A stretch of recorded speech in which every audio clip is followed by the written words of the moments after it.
Kalian pernah diborgol tangannya, diborgol perutnya, diborgol kakinya? Kalian pernah berkali-kali masuk penjara? Kalian pernah tiap hari dihina, dicaci, dimaki, difitnah, diancam? Kalian pernah ditol mobil kalian, ditembak kacanya, ditembak bodinya, ditembak bannya? Ada upaya-upaya pembunuhan terhadap kalian. Kalian pernah dipenjara berkali-kali, ada upaya percobaan untuk diracun. Apa yang pernah kalian korbankan untuk agama? Lihat Habib Rizik, di masa tuanya Habib Rizik sudah tua, berumur. Di masa tua organisasinya dibubarkan. 6 pengawalnya, 6 muridnya, 6 maskarnya dibantai dengan keji, dibunuh, ditembak. 6 maskar tersebut mengorbankan nyawa dan jiwanya demi menjaga anak cucu Rasulullah.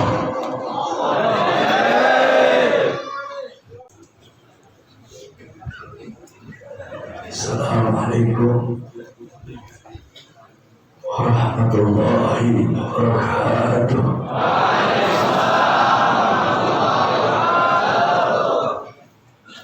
Alhamdulillah wali sultan al-wadih al-burhan al-mabsut fi wujud karamuhu wa ihsanuh. Allahumma salli wa sallim wa barik wa karim wa azim ala nur anwar rasul al-asrar wa diryak al-akhyar wa miftah bab al-jasad sayyidina wa maulana Muhammad wa alihi al-athhar wa ashabihi al-akhyar adalla ni'amillah wa ifdalih amma ba'd. Saya cinta dan saya muliakan para alim ulama, para habaib, para anak cucu Rasulullah, para kiai-kiai, para tuan-tuan guru, para tokoh masyarakat, aparat pemerintah,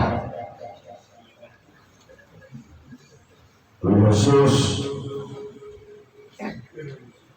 Sahibul Hajat Ustaz Fauzan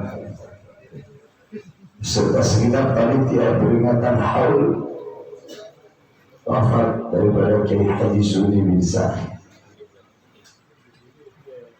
Yang saya cintai, saya muliakan bapak-bapak kepolisian yang hadir di sini ikut menuntut ilmu ataupun yang ada di luar, bapak-bapak dari TNI Polri yang menjaga keamanan, saya hormati. Saya bahagia melihat orang-orang polisi duduk di sini ikut ngaji. Yakni Al-Imam Ghazali mengatakan, apabila ada aparat pejabat pemerintah datang ke ulama, maka kebanyakan tujuannya adalah akhirat.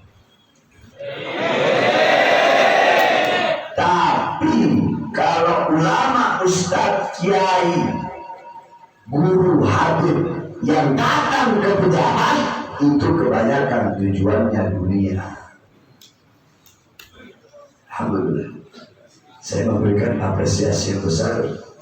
Mudah-mudahan menjadi contoh bagi anggota-anggota Polri yang lain di seluruh Indonesia untuk bisa duduk di majelis-majelis taklim seperti ini.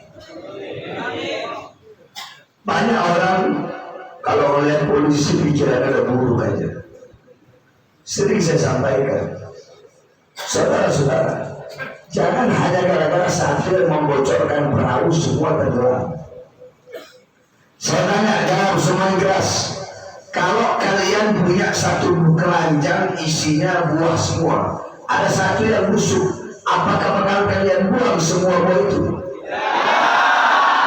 Dan kalian buang yang mana? Yang mana? Jangan hanya gara-gara 1, 2, 3 oknum polisi yang bejat, yang kurang ajar, terus kalian menganggap semua polisi seperti itu. Tidak. Masih banyak polisi-polisi yang baik, polisi-polisi yang amanah, yang adil, yang paham agama, yang cinta habaib. Sampai-sampai saya ini 9 kali masuk penjara. Di penjara itu ditahti. Ada polisi yang sampai bilang begini, Habib, saya lebih rela hilang pangkat jabatan daripada hilang cinta saya kepada anak cucu Rasulullah. Sekali lagi saya memberikan apresiasi kepada bapak polisi yang ada di sini. Kemudian ini menjadi pelajaran bagi anggota-anggota Polri di seluruh Indonesia, mengikuti anggota Polri yang ada di sini, duduk hadir kumpul bareng-bareng bersama rakyat, masyarakat, umat, ulama untuk mendengarkan nasihat-nasihat ilmu-ilmu agama. Saudara-saudara, pertama saya mohon maaf, saya tidak bisa lama. Saya sebenarnya nggak bisa hadir. Saya kan kemarin habis ceramah dari Padang, ada 9 tempat, 2 hari.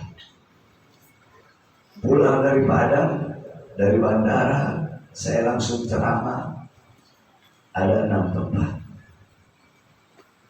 Sampai di pondok, malamnya saya ada hataman Bukhari. Semalam, malam minggu, saya ceramah 9 tempat. Dari habis ceramah terakhir, saya naik habis subuh, baru saya langsung ke bandara. Sebenarnya saya nggak bisa hadir, tapi saya pikir orang Banjar ini adalah termasuk suku yang sangat cinta kepada anak cucu Rasulullah. Kalau saya nggak hadir, kasihan, nanti mereka kecewa. Maka saya paksakan walaupun dalam keadaan sakit hadir. Karena apa? Karena saya lihat cinta kalian kepada anak cucu Rasulullah. Semoga orang Banjar istiqomah mencintai anak cucu. Sedikit ingin saya jelaskan. Kita hadir pada malam hari yang mulia ini dalam acara haul. Saudara-saudara, haul itu punya 3 makna. Kalian jangan ada yang ngomong, dengarkan, perhatikan, pasang telinga, pasang hati. Karena saya kalau ceramah itu semua isinya ilmu. Haul punya 3 makna. 3 makna, 3 arti, 3 pengertian. Haul yang pertama, artinya sekeliling, artinya sekitar. Alladzi barakna haula, yang kami berkahi sekitarnya, yang kami berkahi sekelilingnya. Haul yang kedua, artinya upaya, daya. La haula, tidak ada daya, tidak ada upaya. Haul yang ketiga, artinya perputaran waktu 1 tahun. Jadi setiap perputaran waktu 1 tahun itu namanya haul. Nah, haul yang kita maksudkan di sini adalah mengenang setiap 1 tahun daripada wafatnya orang soleh, wafatnya ulama, wafatnya kiai, wafatnya habaib. Di Banjarmasin, di Martapura, ada haul Guru Saidi setahun sekali bukan? Nah, karena setahun sekali itu dinamakan haul. Ada haul Basiri, karena setahun sekali dinamakan haul. Di Jakarta ada haul Habib Ali bin Abdul Rahman Habsyi Kuitang, ada haul Habib Salim bin Ahmad bin Jindam, ada haul Ahmad bin Alwi Hamzah Habib Kuncung, ada Habib Hasan Muhammad Al-Haddad beliau, ada Habib Kampung Mandan, Habib Hussein bin Bakar bin Suwarnatan, ada Hol Al-Hari, ada Hol Al-Ahmad bin Muhsin Al-Attas, Keramat Epang Bogor, di Sukabumi ada Hol Habib Syekh Al-Attas. Kemudian di Jawa Tengah ada Hol Haddad di Tegal, ada Hol Habib Ahmad bin Talib Al-Attas Pekalongan, ada Hol Habib Ahmad Tempel Ahmad Bafani. Di Jawa Timur ada Hol Habib Saleh bin Muhsin Al-Hamid Anggul, ada Hol Habib Abu Bakar bin Muhammad Sedaf Gresik, ada Hol Habib Ja'far bin Syekh Sedaf Pasuruan, ada Hol Habib Amin bin Ali Al-Haddad Bangil, ada Hol Habib Ahmad As-Segaf, ada Hol Habib Habib bin Abdullah Haddad Ramwani, ada Hol Habib Hussein Al-Hamid Merani. Di Bali ada Hol Bafagir, di Sulawesi ada Hol Habib Idrus bin Salim Al-Jufri, ada Hol kakek saya Habib Ali bin Abdul Rahman bin Smith. Nah, jadi namanya haul itu adalah dalam setiap satu tahun berkumpul umat untuk merayakan haul. Apa tujuan diadakannya haul? Tujuan diadakannya haul di dalam acara-acara haul dibacakan manaqib, dibacakan sejarah hidup, bagaimana ilmunya, amalnya, ibadahnya, waraknya, khaufnya, khasyahnya, zuhudnya, ibadahnya, qanaahnya, sahibul haul, diceritakan dalam acara-acara haul. Agar apa? Agar kita bisa mengambil iktibar, mengambil intifa, mengambil istifadah, mengambil pelajaran, mengambil manfaat, mengambil hikmah, mengambil nasihat dan kisah hidup beliau-beliau yang kita hauli, saudara-saudara. Kan beliau-beliau sudah wafat, iya betul, beliau-beliau sudah wafat. Akan tetapi yahtajul insan ila ziyarati man yubhihi wa idza lam yajidhu fil ahya ittara ala suratihi fil anwar. Kita ini manusia, kita butuh berkunjung kepada sosok yang dimana dengan berkunjung kepada sosok tersebut bisa membuat kita menangis takut kepada Allah. Butuh berkunjung kepada sosok yang bisa menambah semangat, mendorong ketaatan kepatuhan kita kepada Allah. Kalau kita tidak bisa menemukan sosok tersebut dari kalangan orang-orang yang masih hidup, maka carilah dari kalangan orang-orang yang sudah wafat. Siapa? Orang-orang soleh, para aulia.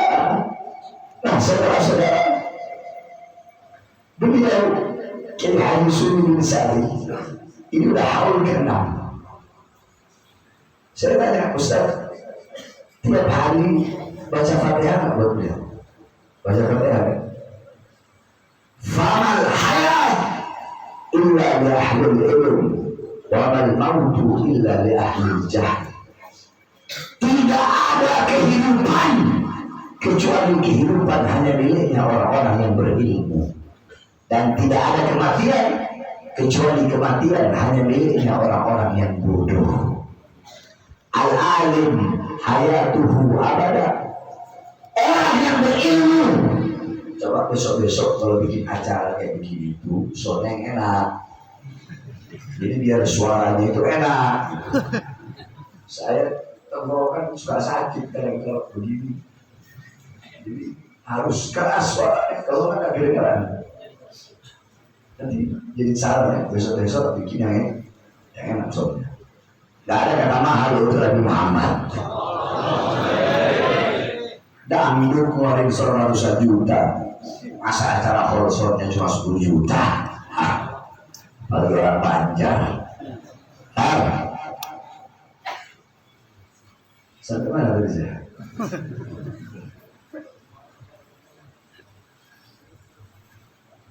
Famal hayat tidak ada kehidupan kecuali kehidupan hanya miliknya orang yang berilmu. Bukan berarti orang berilmu itu udah mati. Mereka mati, saudara-saudara. Mereka wafat. Mereka tiada.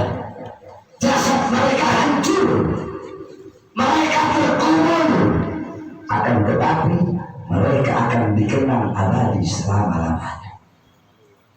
Kenapa? Karena semasa hidupnya mereka meninggalkan nasihat, meninggalkan kebaikan, meninggalkan suri tauladan, meninggalkan ilmu yang bermanfaat. Contoh, ibunda Nabi Muhammad Sayyidatuna Aminah binti Wahab, beliau meninggal di Abwa. Al-Abwa dari Makkah wal Madinah. Abwa itu adalah kota, desa yang berada di antara Makkah dan Madinah. Sebelum beliau wafat, beliau berkata, kullu hayyin mayyit wa kullu jadidin ba'al wa kullu kibarin yafna. Ana mayyitatun fadikri ba'ak fabattaratu khadra waladtu tuhra. Kata beliau, semua yang hidup itu pasti akan mati. Sebagaimana dalam ayat Al-Quran Allah berfirman, kullu nafsin dha'iqatul maut. Segala yang berjiwa, segala yang bernyawa pasti akan merasakan yang namanya kematian. Kullu man 'alaiha fan. Segala sesuatu yang ada di atas bumi pasti hancur, pasti binasa. Kullu syai'in khaliqun illa wajha. Zat apapun, wujud apapun, bentuk apapun akan hancur kecuali Allah. Semua yang hidup pasti akan mati. Kullu jadidin ba'al. Semua yang baru pasti akan usang, kata beliau. Baju barumu tidak akan baru selama-lamanya, saudara-saudara. Rumah barumu tidak akan baru selama-lamanya. Istri yang baru kau nikahi tidak akan muda selama-lamanya, akan ada masanya mereka berdua. Mobil barumu tidak akan baru selama-lamanya. Bahkan daun yang hijau ada saatnya dia menguning, di saat dia menguning dia gugur dari tangkainya. Semua yang hidup pasti akan mati, semua yang baru pasti akan usang. Kullu kibarin yafna. Semua orang tua pasti mati, kata beliau. Ana mayyitatun, aku nanti mati, aku nanti jadi mayat. Akan tetapi fadikri ba'ak, mengenangku akan abadi selama-lamanya. Walaupun aku mati, tapi aku akan dikenang selama-lamanya. Kenapa? Fabattaratu khadra waladtu tuhra.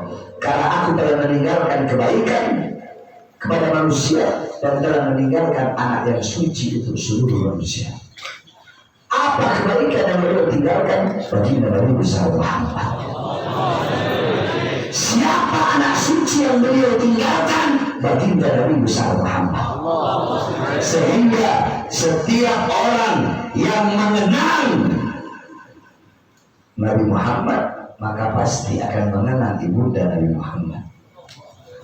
Setiap orang yang mengenang, mengingat Nabi Muhammad tidak bisa dilepaskan daripada ingatan dan kenangan ibundanya, yaitu Sayyidatuna Aminah binti Wahab. Betul? Betul? Nah, orang soalnya begitu. Walaupun beliau sudah wafat, tapi bakal dikenang selama-lamanya. Beda dengan orang sekarang. Orang sekarang paling dikenal cuma sebulan, kayak debu berbanyak, habis itu sudah selesai. Orang soleh, orang alim enggak, hayatul mu'abadah, hidup mereka abadi. Bukan berarti mereka tidak mati, mereka mati, jasad mereka terkubur, nama mereka terpampang di batu nisan. Akan tetapi mereka dikenang selama-lamanya, ilmunya, nasihatnya, hikmahnya. Contoh, Habib Abdullah bin Al-Haddad Sahibul Roti wafat ribuan tahun yang lalu, tapi demi Allah tidak ada satupun manusia di muka bumi ini yang dalam satu hari yang tidak pernah menyebut nama beliau. Coba ada nggak yang menyebut nama Fir'aun?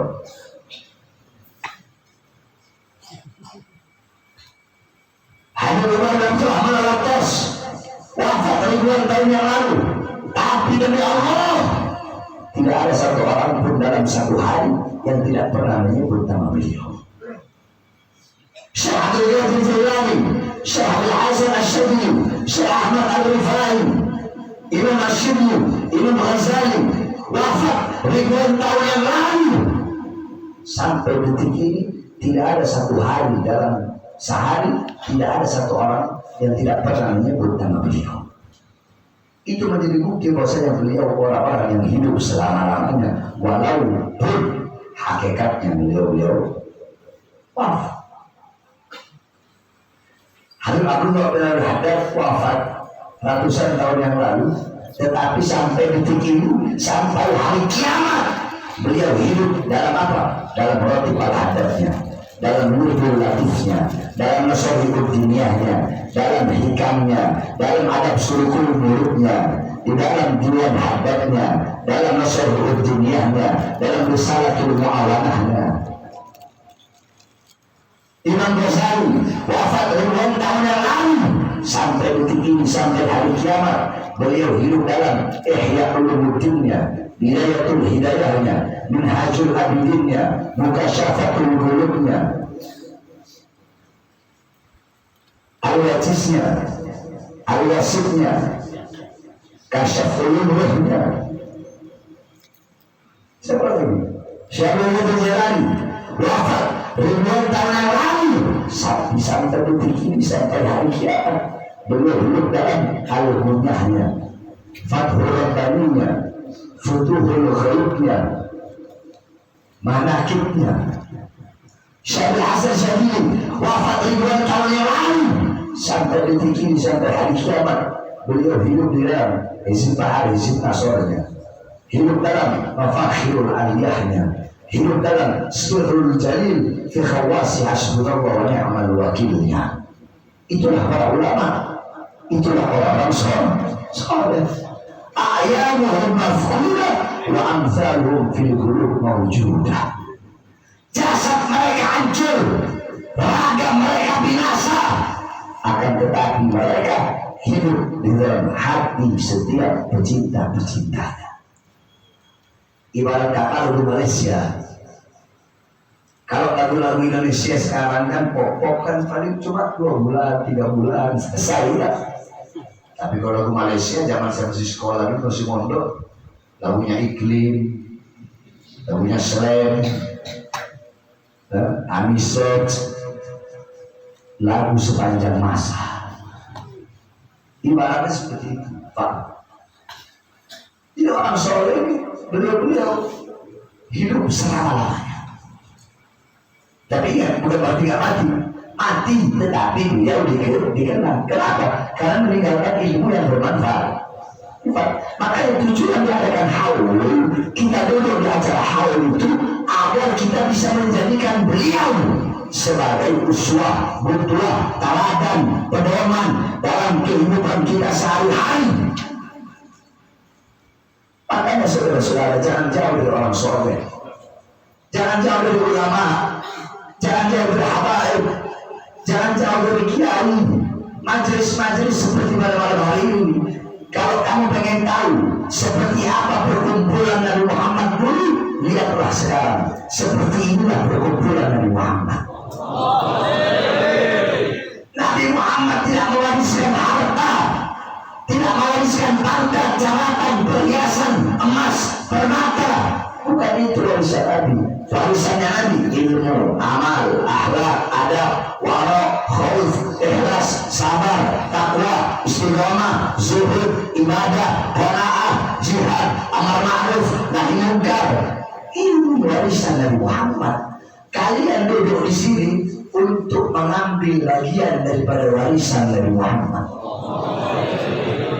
Saudara-saudara, warisan dari bapakmu, warisan ibumu, warisan kakekmu, warisan nenekmu, rumah, tanah, uang, warisan-warisan dunia adalah warisan-warisan yang akan berkurang. Sedangkan warisan Nabi Muhammad semakin hari semakin bertambah. Warisan-warisan dunia engkau yang menjaganya. Sedangkan warisan Nabi Muhammad, warisan Nabi Muhammad yaitu ilmu yang menjaga. Warisan dunia menyusahkan dunia akhirat, menyulitkan dunia akhirat, bikin kamu susah dunia akhirat, bikin kamu berantem kakak sama adik, adik sama kakak, orang tua sama anak, anak sama orang tua, suami sama istri. Warisan dunia dihisab di akhirat. Tapi warisan Nabi Muhammad SAW bikin kamu selamat, bahagia, makmur, jaya dunia dan akhirat. Saudara-saudara, tadi saya baca hadis, itu bagian dari warisan demi Allah yang nyawa saya berada dalam genggamannya. Satu huruf daripada warisan Nabi Muhammad yang saya sampaikan pada kalian itu lebih utama dan lebih mulia daripada kalian mendapatkan warisan 1000 triliun, saudara-saudara. Jadi jangan pernah anggap sepele majelis-majelis seperti ini. Jangan kamu anggap sepele majelis-majelis seperti pada hari ini. Jangan disepelekan, jangan diremehkan. Karpet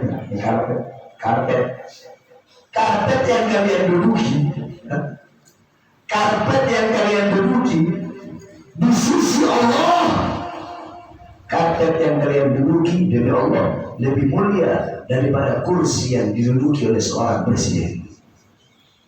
Loh, kok bisa loh? Ya. Alam tara jildal hakira mugabbalan dufarafu lama ansara jildal mushafu.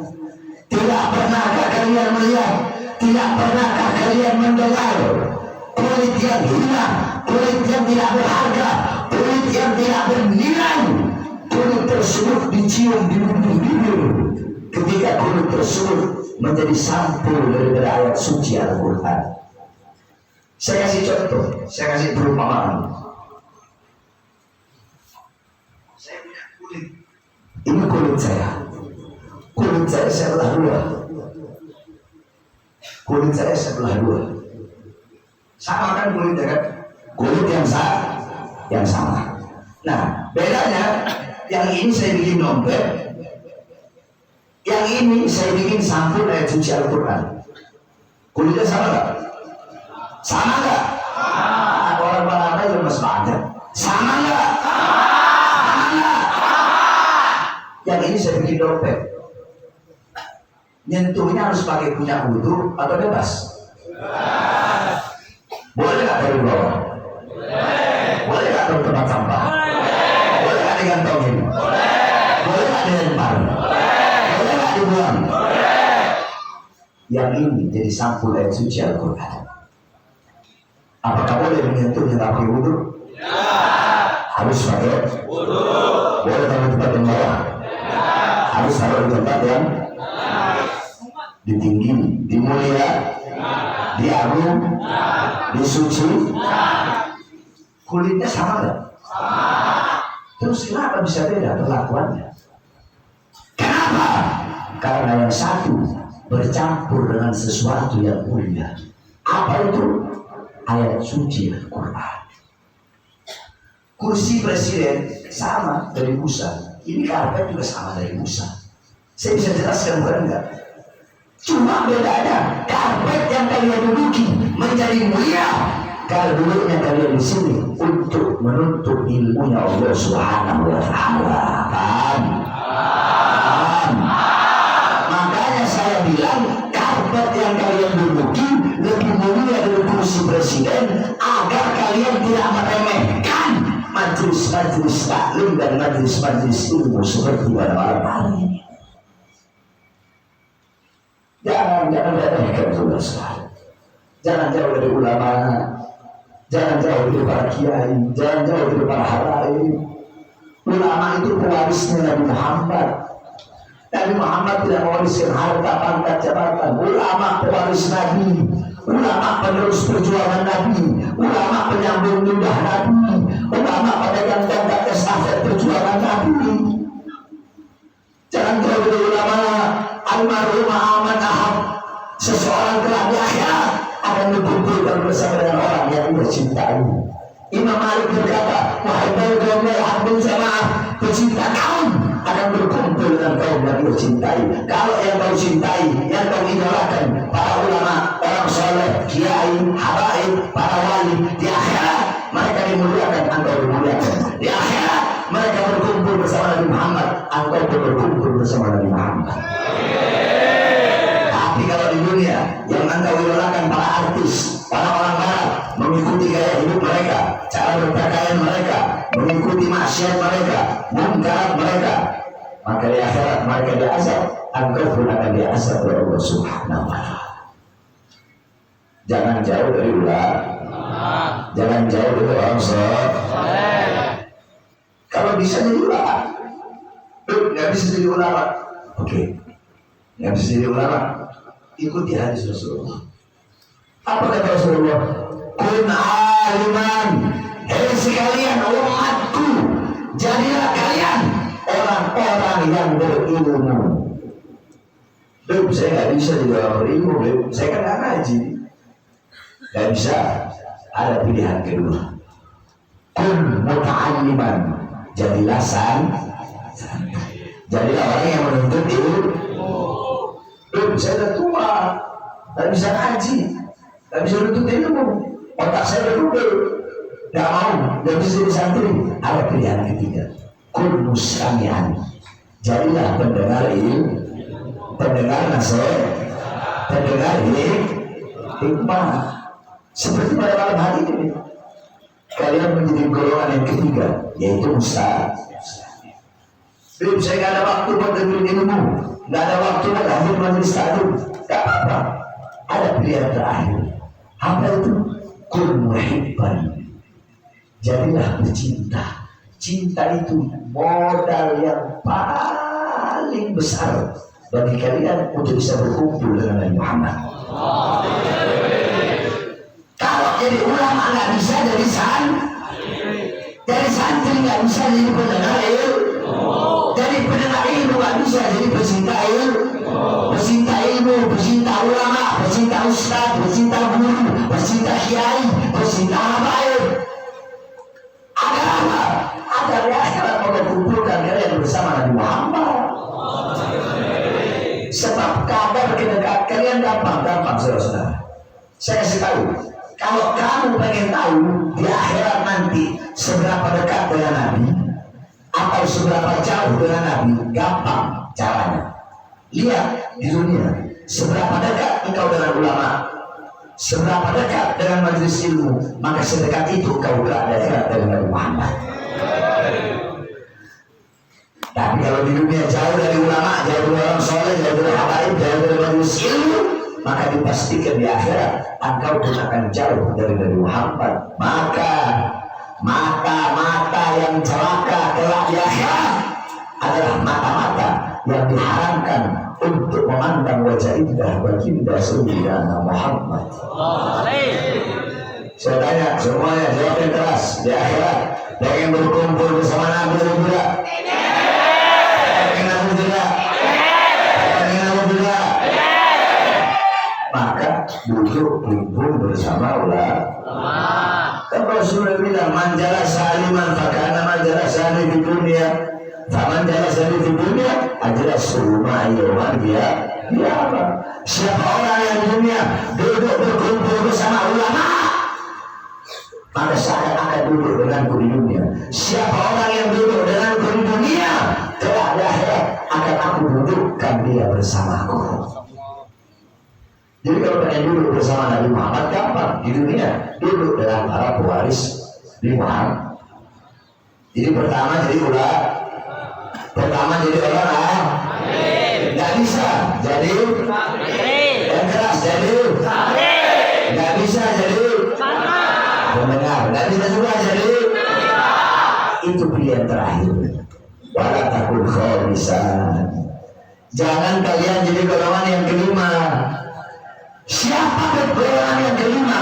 Golongan yang kelima, ulama bukan, santri bukan, pendengar bukan, pecinta bukan, bangsa iya, goblok iya, bodoh iya, ahli maksiat iya, malah menjadi pembenci ulama. Ini sebangsa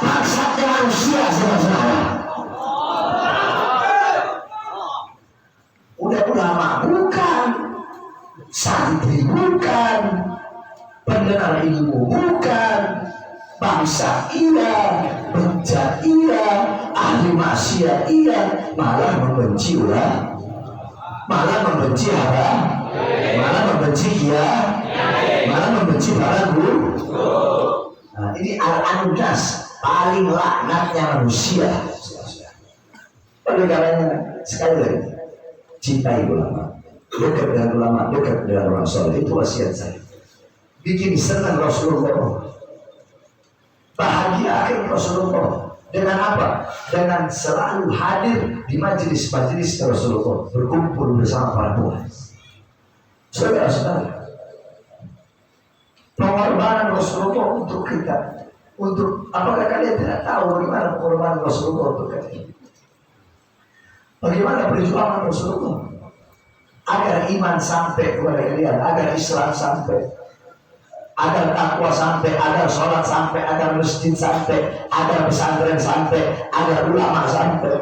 Itu semua berkat perjuangan para sahabat, berkat perjuangan Rasulullah. Pertama, bagaimana perjuangan para sahabat Rasulullah agar Islam sampai kepada kita semua. Talha bin Ubaidillah, ketika perang ada satu musuh Allah bawa pedang ingin memenggal Rasulullah, dia kasih tangan kanannya, putus tangan kanannya. Datang lagi musuh Allah bawa pedang ingin memenggal Rasulullah, dia kasih tangan kirinya, putus tangan kiri. Datang lagi musuh Allah bawa panah, ratusan anak panah ingin memanah Rasulullah, dia Rasulullah belakang, dia gilikan dia punya dada. Untuk apa? Agar tidak ada setetes darah jatuh dari tubuh Rasulullah. Kedua tangannya putus, dadanya terkena ratusan anak panah. Cukup sampai di situ. Ada musuh Allah bawa rantai, diputar-putar itu rantai, dilempar, menempel 3 buah mata rantai di pipi suci Rasulullah.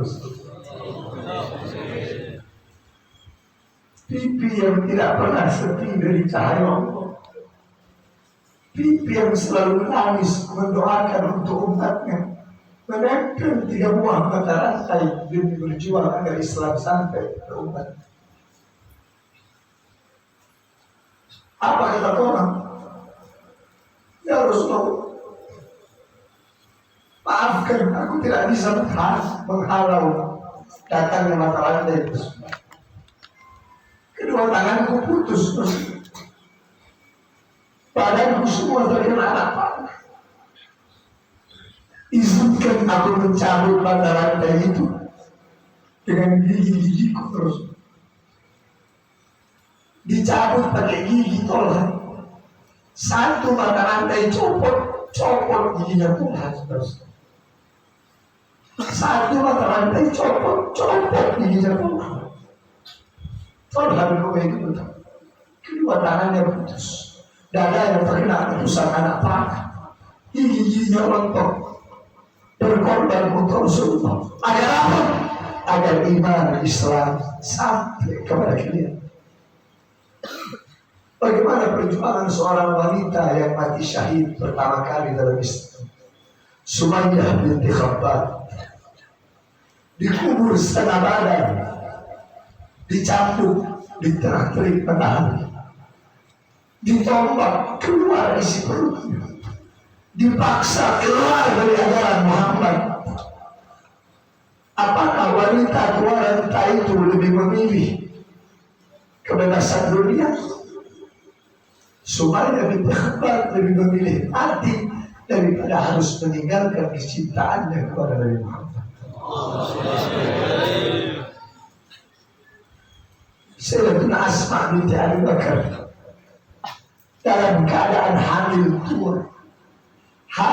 tua, tidak beralaskan kaki, kakinya penuh darah, penuh nanah, membawakan ditaruh makanan di perutnya yang besar yang sedang hamil, karena tidak muat selendangnya itu sobek menjadi 2. diikat, berjalan di tengah terik matahari. Untuk apa? Untuk membawakan makanan kepada Rasulullah yang ketika itu sedang sembunyi di luar Tur.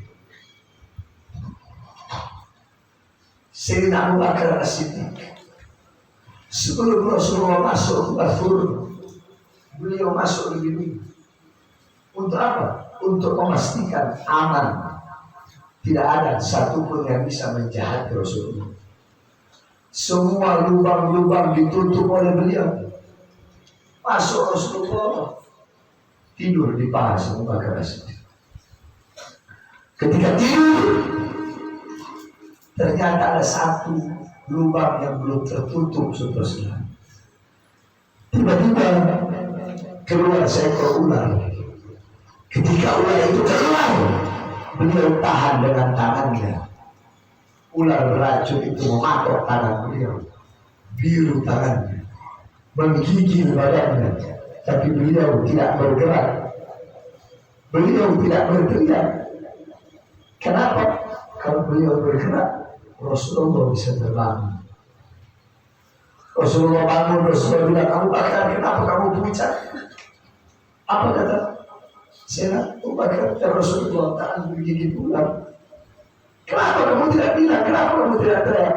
Kalau aku teriak, kalau aku bilang, bisa menyebabkan engkau bangun, sedangkan engkau dalam keadaan capek ya Rasulullah.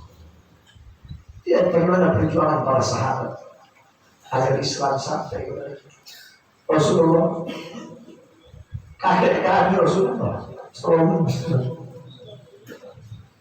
berdakwah pagi, siang, sore, malam dakwah, tidak ada henti. 3 bulan Nabi Muhammad pernah tidak makan terus. Disaksikan oleh Bilal bin Rabah. Bilal bin Rabah jadi saksi. 3 bulan Nabi Muhammad tidak makan, kecuali hanya roti yang kata Rasulullah, roti itu kuat di ketiak. 3 bulan tidak makan. Agar apa?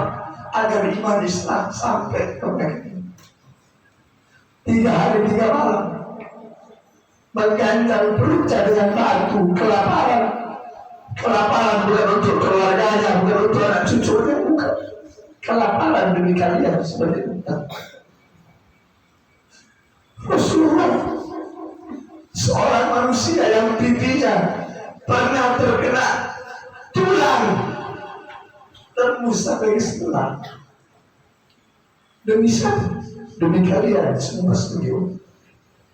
Seorang manusia yang ketika pergi ke kota Taif oleh anak-anak kecil dihina, Muhammad penyihir, Muhammad pendusta, Muhammad gila. Dari suci yang dilempar batu sampai berdarah. Ketika darah itu jatuh, beliau tangkap, beliau tampung itu darah. Kenapa? Sahabat bertanya, Rasulullah, kenapa kau tampung darahmu? Apa jawab beliau? Andaikan darahku jatuh di tanah Taif, maka penduduk Taif akan ditenggelamkan bumi, sedangkan mereka adalah umatku. Kecintaan Rasulullah kepada kalian lebih besar daripada kecintaan bapak ibu kalian kepada kalian. Di akhirat bapak ibu kalian gak kenal dengan kalian. Gak ada orang tua kenal anak, gak ada anak kenal orang tua, gak ada suami kenal istri, gak ada istri kenal suami. Di akhirat yang sibuk urus kalian bukan bapak ibu kalian, bukan anak kalian, bukan suami istri kalian, tetapi Nabi kalian Rasulullah yang bersujud di hadapan Allah, minta penampunan, minta syafaat untuk kalian semua. Sampai-sampai saking cintanya Rasulullah. Coba kalian perhatikan betul-betul ini hadis. Kalian jarang dengar hadis ini. Lau yushaku ahlukum bisyaukatin fi rijli la juara hari ini. Andaikan salah satu dari umatku ada yang kakinya tertusuk duri, maka dia merasakan sakit. Rasa sakit yang dia rasakan itu pun aku rasakan, bahkan sampai ke dalam hatiku. Apakah ada manusia yang lebih cinta kepada kalian melebihi cinta Rasulullah? Sebelum beliau wafat, datang Jibril dan Israel berkata, wahai Muhammad, telah tiba saatmu untuk berjumpa dengan Allah. Apa kata dia? Aku belum mau wafat, aku belum mau dicabut nyawaku kalau Allah belum beri jaminan untuk umatku. Beliau gak mikir anaknya, istrinya, pamannya, keluarga. Kalian yang dipikirkan. Pergi Jibril menghadap Allah. Apa kata Allah? Basyirhu innal jannah muharramatun 'alal umam qabla an tadkhuluha ummatuh. Kamu saya kabarkan kepadanya, sampaikan kepadanya bahwasanya surga aku haramkan untuk dimasuki oleh umat manapun sebelum surga dimasuki oleh umatnya. Ini jaminan dariku. Jibril pergi membawa kabar gembira tersebut. Rasulullah berkata, al-an karena ini. Sekarang aku puas, sekarang aku senang, sekarang aku gembira. Cabutlah taubatku, Rasulullah.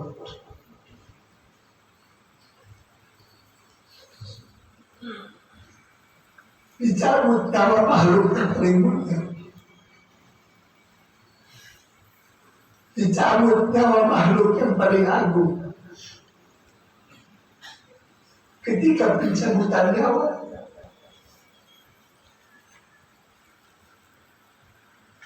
beliau berkata, merasakan sakit. Nabi Muhammad yang sholat dan ibadahnya sampai kakinya keluar nanah, merasakan sakit ketika sakratul maut.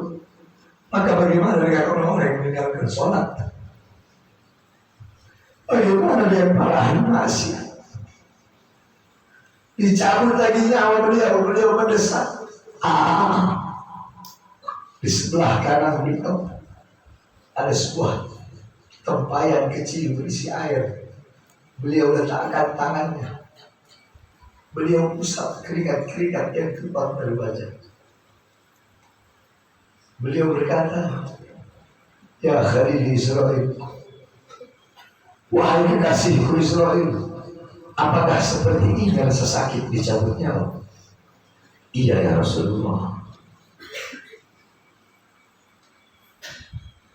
Apakah rasa sakit seperti ini juga yang nanti akan dialami oleh umatku?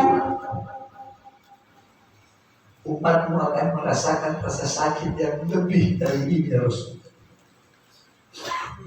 Mendengar itu Rasulullah menangis terus. Itu tangisan Rasulullah sebelum wafat. Mendengar umat yang merasakan sakratul maut, Nabi Muhammad angkat tangan, doa yang menutupi kepergian Rasulullah, doa yang menutupi wafat Rasulullah. Apa doa beliau? Allahumma khaffif ala ummati fi sakratil maut wa laki alaina. Ya Allah, ringankanlah sakratul maut umatku dan beratkanlah sakratul maut.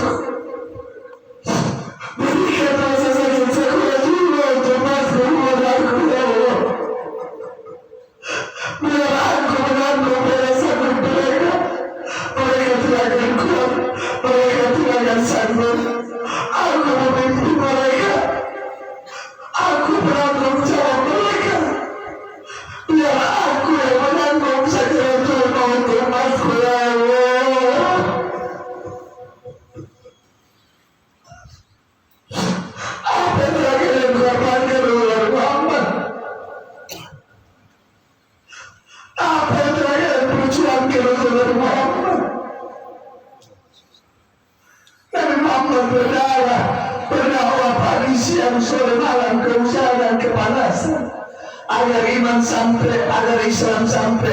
Tetapi setelah itu semua sampai berkat perjuangan Nabi, malah kalian sia-siakan, malah kalian campakkan, sama seperti kalian lempar kotoran di wajah Nabi Muhammad.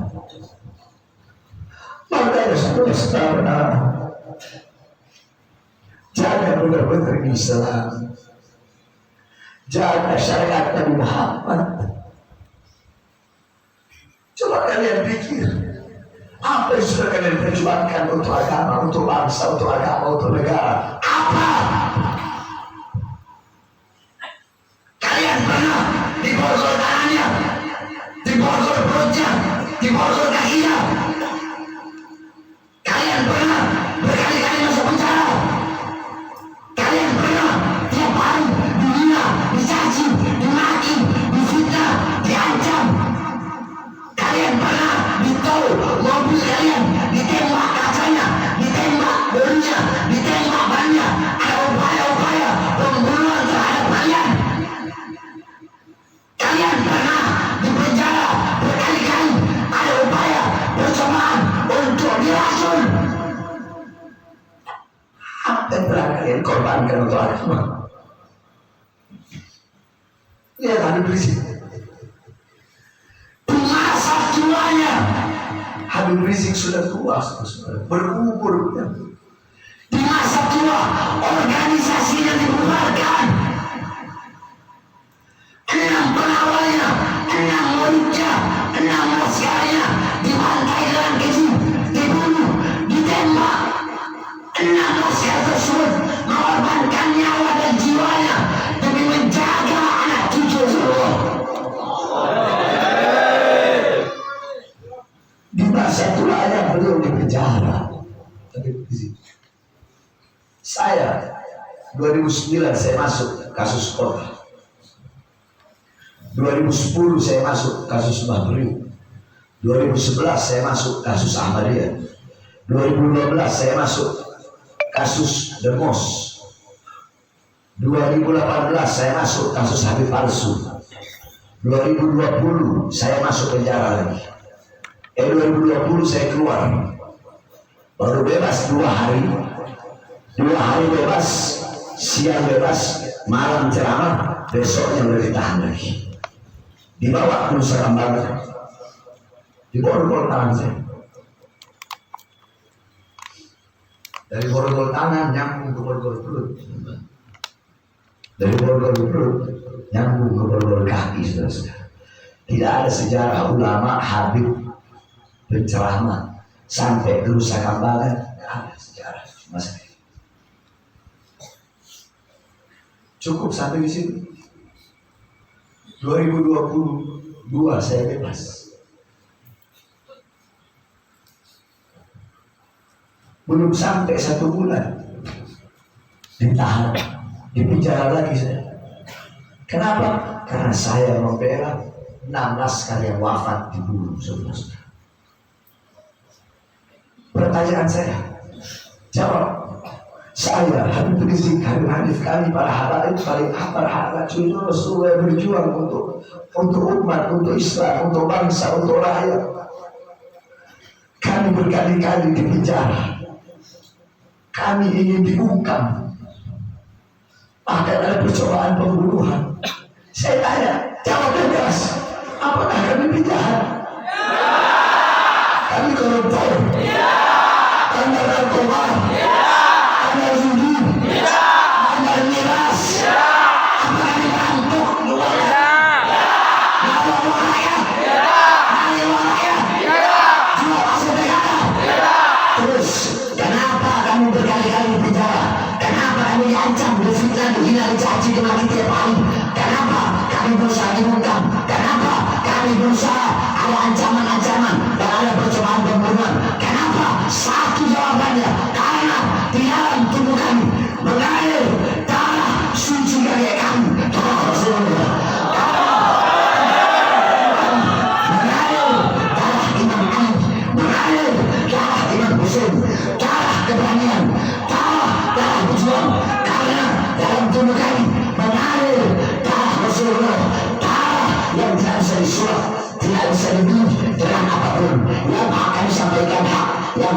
bisa berikan batu, karena kami menyampaikan kebenaran, menegakkan keadilan, membela bangsa, rakyat, apapun agamanya, sukunya, rasnya, dan warna kulitnya, tidak pernah kami beda-bedakan. Karena kami yang berada di barisan paling depan, rela hancur, rela binasa demi bangsa dan rakyat Indonesia.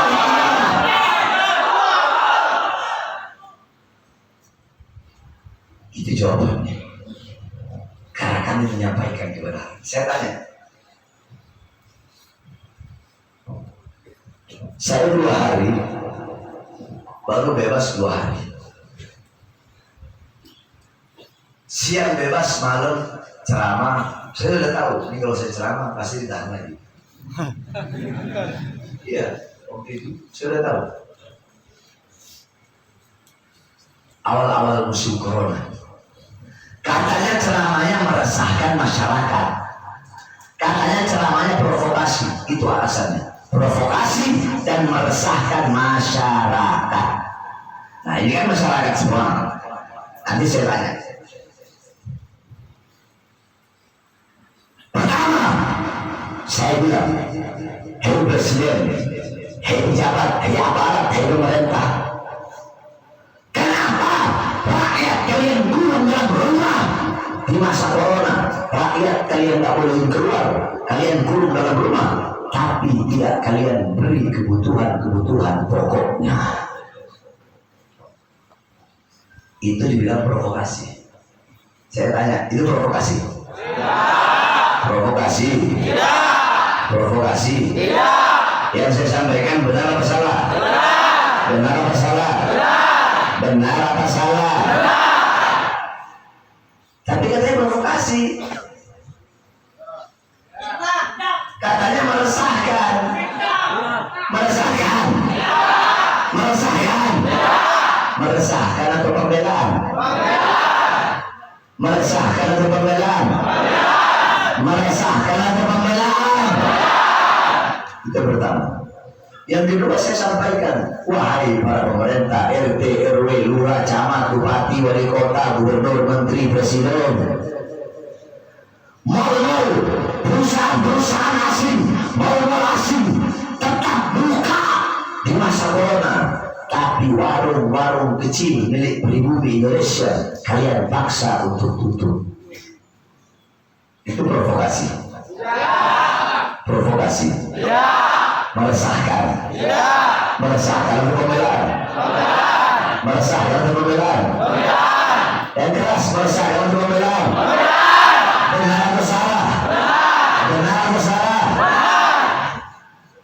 Yang ketiga saya sampaikan, berapa banyak pengangguran di Indonesia, anak-anak muda yang tidak punya kerjaan, tetapi tenaga kerja dari asing, dari Cina, terus kalian kirim ke daerah Morowali, Sulawesi. Akhirnya apa? Terbukti beberapa minggu yang lalu tenaga kerja Cina membunuh tenaga kerja Indonesia. Padahal itu saya sampaikan tahun 2020, saudara. Salah saya ngomong gitu? Salah? Provokasi itu?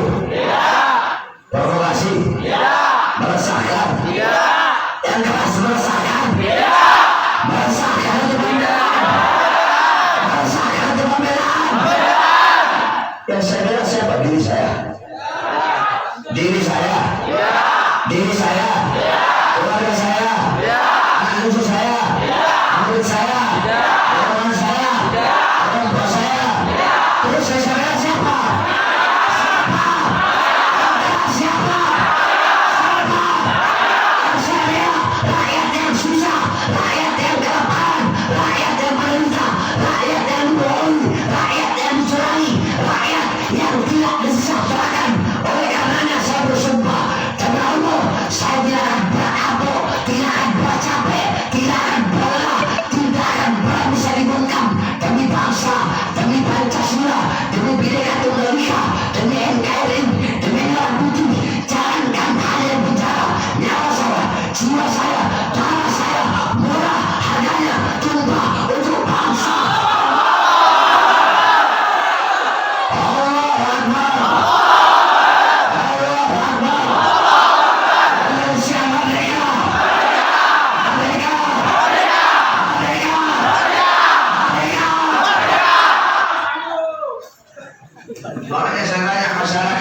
saya ngomong begini, ayo kita jatuhkan pemerintah, berada? Ya. Berada? Ya. Kita ini akidah Ahlussunnah wal Jamaah. Dalam akidah Ahlussunnah wal Jamaah haram menjatuhkan pemerintah yang sah. Yang kita lawan kezolimannya. Kalau namanya kezoliman, jangankan dari pemerintah, dari orang tua kita harus kita lawan. Betul? Betul. Yang kita lawan itu kezolimannya, ketidakadilannya, kebijakan-kebijakan yang tidak menguntungkan rakyat, yang menyusahkan rakyat. Itu yang kita lawan. Makanya saya berisik kita keluar masuk penjara. Kenapa? Karena hanya kami yang berani menyampaikan kebenaran ini, saudara-saudara. Tapi tidak ada masalah. Jangankan di penjara, nyawa saya, jiwa saya murah buat bangsa dan rakyat Indonesia.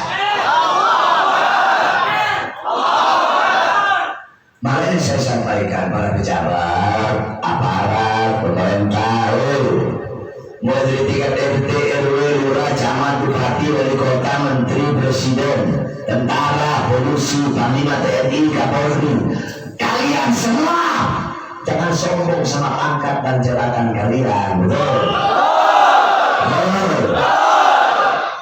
Saya jenderal, terus kenapa kalau jenderal kenapa? Kenapa? Sombong kamu lah.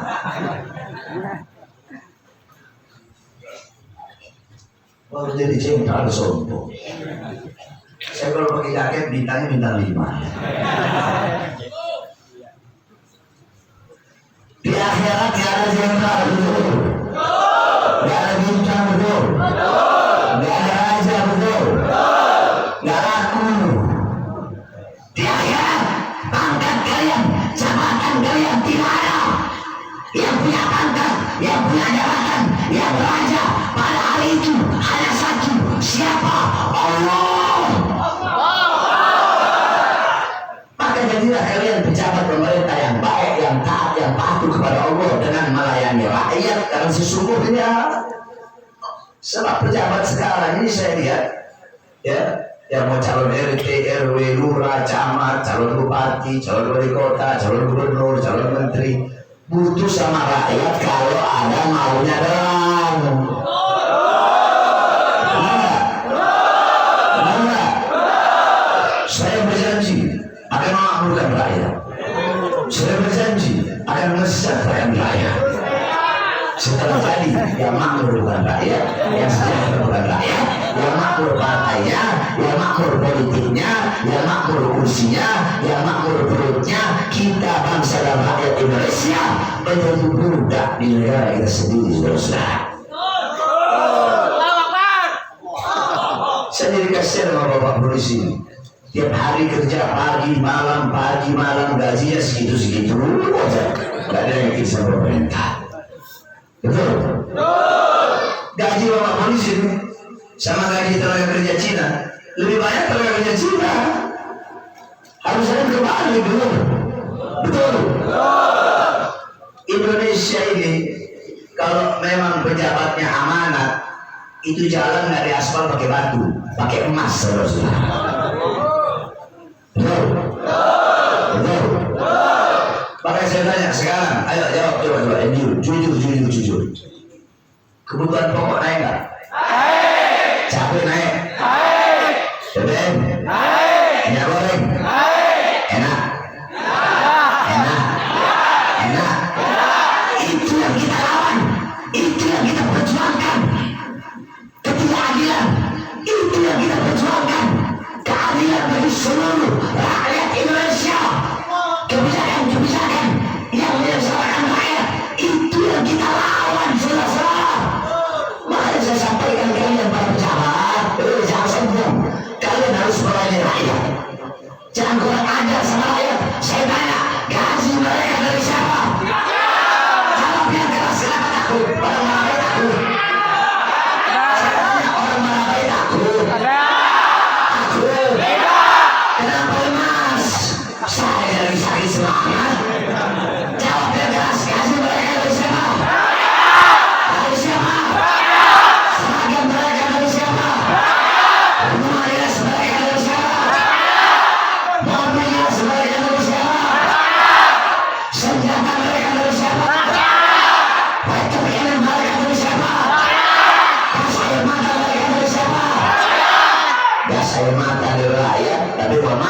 polisi buat tembak rakyat.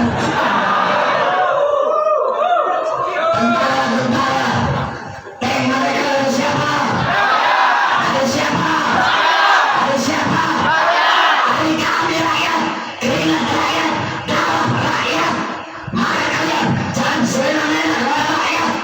Karena kami adalah ibu kandung kalian, rakyat Indonesia, ibu kandung kalian pemerintah. Di atas gubernur, menteri, kapolri, panglima, presiden, di atas kalian ada kami. Siapa? Bangsa dan rakyat Indonesia.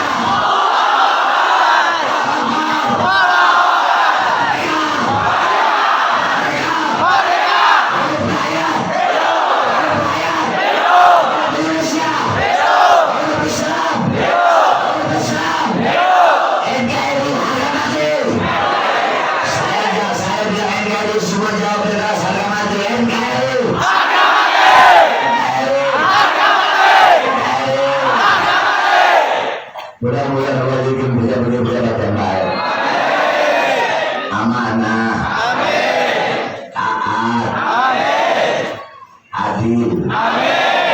Negara kita jadi negara yang makmur, amin. Teras dosa, baratun dari baratun orang amin. Ulama yang juga bersatu, betul, betul. Sekarang ini macam-macam. Ada kiai kuning, ada habib kuning. Ada kiai merah, habib merah. Kiai hijau, habib hijau. Tahu maksudnya? Kiai PDI, habib PDI. Kiai Gerindra, habib Gerindra. Kiai Golkar, habib Golkar. Kiai PKB, habib PKB. Kiai PAN, habib PAN. Lagi. Kiai Nasdem, habib Nasdem. Kalau dulu ada Kiai Jokowi, habib Jokowi. Kiai Prabowo, habib Prabowo. Besok mungkin 2024 ada Kiai Anies, habib Anies. Ada Kiai Ganjar, habib Ganjar. Terus kalau Habib Bahar gimana? Habib Bahar 2024 gak ada urusan. Mau setan, mau iblis, kayak ada malaikat yang jadi calon, saya gak mau ikut campur urusan. Sebab kenapa? Sudah cukup saya dikhianati. Mas kan? Bagi saya yang paling mahal satu, kesetiaan. Itu yang paling mahal bagi saya. Saya lebih memilih satu orang tapi setia daripada 1 juta pasukan tapi tidak punya rasa setia. Terakhir sebelum saya tutup, saya lagi bangun pondok pesantren. Pondok pesantren saya gratis. Kalau ada yang mau dari sini masuk silahkan. 1 tahun udah bisa baca kitab kuning. 4 tahun udah sampai kitab Minhajul Talibin Imam Nawawi.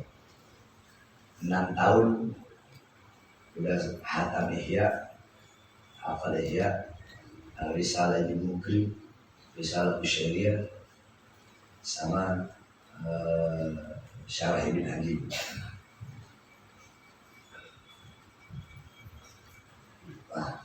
Saya bikin pesantren haram jalan terima bantuan dari pemerintah. Bukannya kalau ada yang terima bantuan salah, nggak salah, silahkan.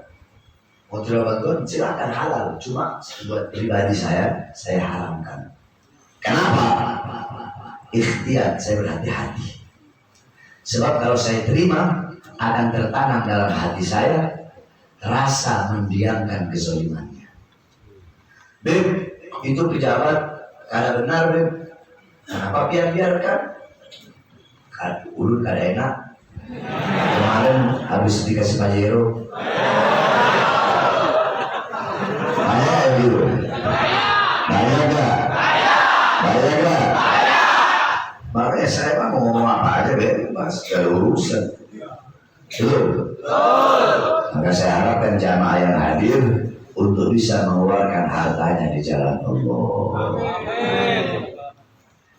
Tidak ada harta yang bisa menyelamatkan seseorang dalam kubur kecuali harta yang dikeluarkan di jalan Allah. Jadi ibarat kata saudara-saudara ini lagi nanam, nanti panennya di dalam guru. Kalau nanamnya dikit, nanamnya banyak, manennya. Makanya kalau kasih uang buat pesantren itu yang banyak. Beli gamis 300.000, kasih pesantren 50.000, 10.000. Yang banyak. Tidak ada kata mahal untuk perjuangan Islam, gitu. Bagaimana kalian jadi saya? Saya pernah sampai satu malam ceramah 13 tempat di Jakarta. Cari kalau ada. Satu tempat cuma 15 menit saya ceramah. Pagi, siang, sore, malam dakwah ceramah di sana kemari ngurus. Masyarakat sambil kita sholawat untuk jamaah, nanti ada panitia bawa sorban, sebagian pakai sorban saya. Nah terus nanti habis kita sholawatan, insya Allah ini sorban ini udah 13 tahun saya pakai dakwah. Ini saya mau lelang buat pondok pesantren dananya. Ini saya mau lelang. Nanti Ustaz yang ngomong nanti setelah selesai tanggokan. Ini saya mau lelang. Cincin saya yang biasa buat dakwah saya mau lelang.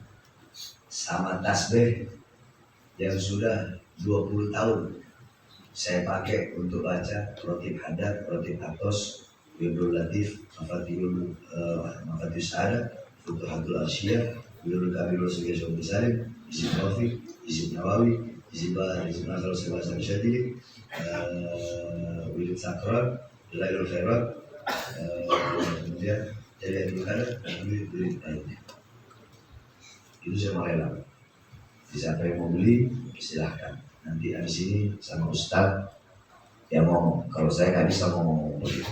Ya, yang penting kita sholawatan dulu. Nanti ayo siapin sorbannya semua.